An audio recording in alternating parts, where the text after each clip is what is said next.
سلام به همه. احمد هستم و تو این ویدیو میخوام بهتون کمک کنم تا برای آزمون تئوری رانندگی فرانسه آماده بشید. گرفتن گواهینامه توی یک کشور جدید میتونه استرس‌زا باشه، به خصوص وقتی قوانین و علائم راهنمای رانندگیش رو خوب نشناسید. تو این ویدیو قوانین و نکات کلیدی برای قبولی تو آزمون رو به زبون ساده براتون توضیح میدم. از علائم راهنمای و رانندگی شروع میکنیم، بعدش حق تقدم رو با هم بررسی میکنیم و محدودیت‌های سرعت رو یاد میگیریم.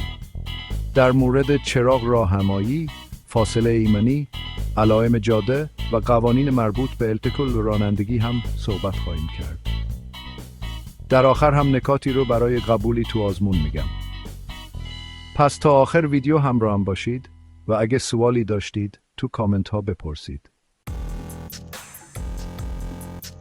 خب اول از همه بیاین با علائم راهنمایی و رانندگی تو فرانسه شروع کنیم. حالا بریم سراغ یک قانون خیلی مهم، حق تقدم. تو فرانسه معمولاً ماشین سمت راست اولویت داره.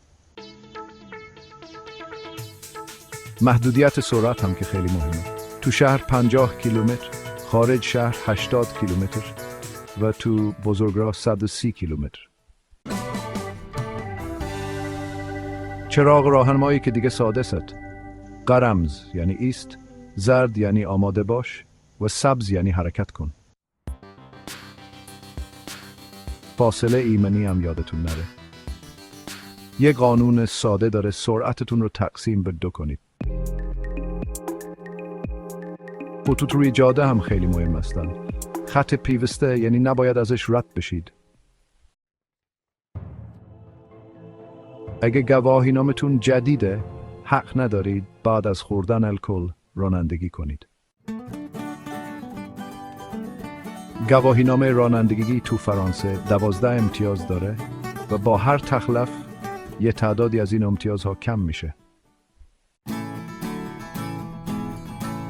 وقتی هوا بارونی یا برفیه، باید سرعتتون رو کمتر کنید. و نکته آخر این که تو آزمون سوال رو با دقت بخونید.